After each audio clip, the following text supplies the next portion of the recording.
Hi, I would like to model for you a close reading. So I have already read the poem in its entirety, and now I want to go back and do a close reading of a short passage. And I'm going to start right here because the author starts with all capital letters, and that's drawn my attention. So I want to do a second reading using close reading. How dark! I had not misheard. Are you light or very dark? Button B, button A. Stench of rancid breath of public hide-and-speak. Red booth, red pillar box, red double-tiered omnibus, squelching tar. It was real. Okay, I'm going to stop there for now. So the author has these words in capital letters, and that makes them stand out to me. How dark. And then the ellipses indicating a pause, and the speaker is saying, I had not misheard, and then another pause. Are you light or very dark? So there's two people talking, the speaker, because it says I, and someone else. The title of this poem, I should have said, is Telephone Conversation. And so this is a poem about a telephone conversation. How dark is something that the speaker wasn't anticipating to hear. So that's why the speaker's thinking, did I hear that right? Are you light or very dark? So that confirms that the speaker had not misheard. Button B, button A. So this is not part of the way I use phones now. So with a cell phone, we don't have button A and button B. But I know that in the past, with public payphones, you would have to push button A to listen and button B to hear, or button B to hear and button A to talk. So it was on button B, and he was listening to this, and then he has to push button A to talk. And before he talks, all of this stuff happens. Stench of rancid breath of public hide-and-speak. So a public hide-and-speak is the name of a public phone booth. And the speaker can smell the person that was there before on the receiver of the phone, which is really gross. So this is not a comfortable conversation, but it's also not a comfortable place. And then there's the red booth. So if you've ever seen, if you've ever been to South Africa or seen a movie from there, or been to England or seen a movie from there, then you may be familiar with these red, excuse me, with these red phone booths, and then the red double-tiered buses. So he sees the red of the booth, the red of a pillar box, these red buses, red, red, red. He's seeing red.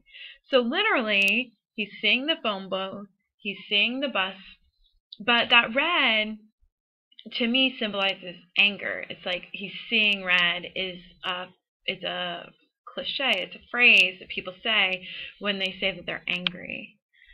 And then not only does he smell the breath and he sees these red things, then he can smell the squelching tar from the bus.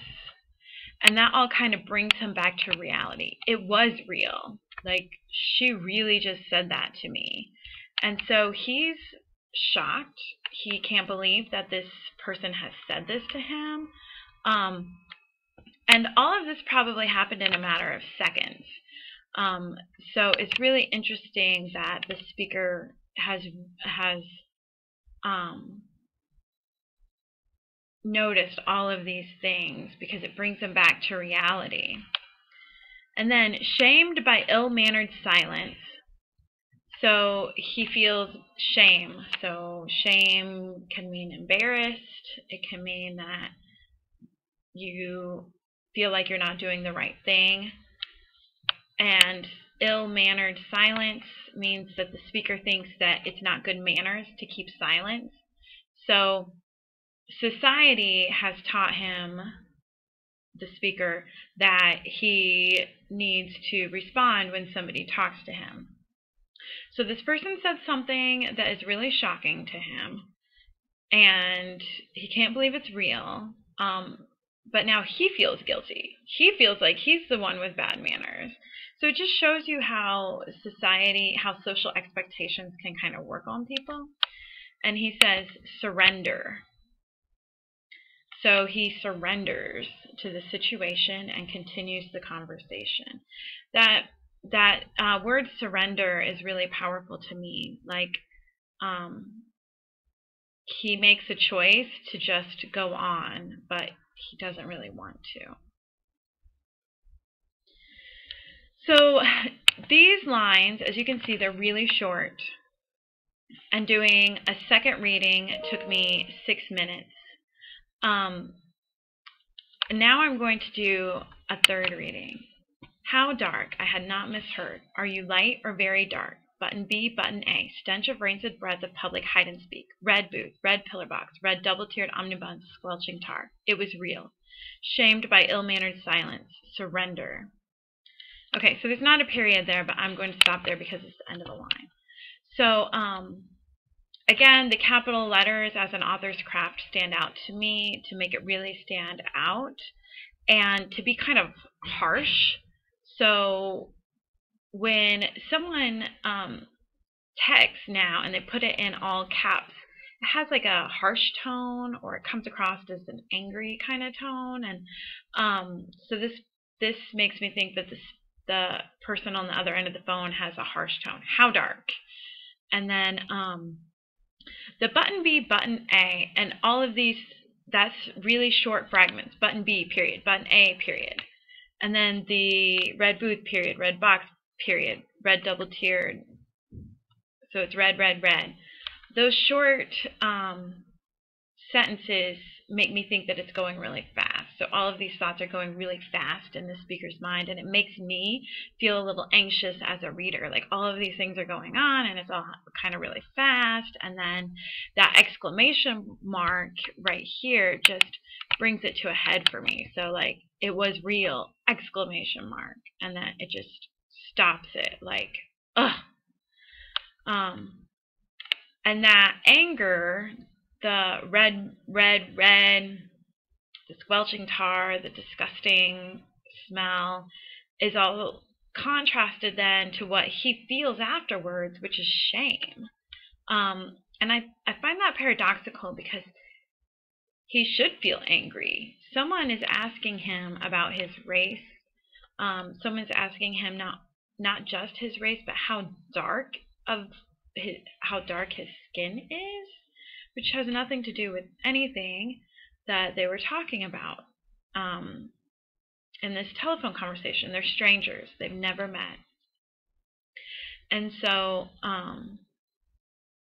the fact that he feels shame when in reality the other person should feel shame is very paradoxical to me. And it then makes the impact on me is anger, because why is he the one that feels shame? He shouldn't feel shame. She should. And I'm saying she because I've read the whole poem earlier and the voice was lipstick coated. So lipstick makes me assume that it was a woman that he's talking to. So that's an example of a close read, taking a passage and reading it to get the gist of it, what's actually happening, and what are the literary devices there, what's there, and then doing a third read to talk about author's craft and the impact of those choices on the reader, and then taking it further to the impact on you as a reader and some reader response, as well as what may have social implications and connecting it to the real world.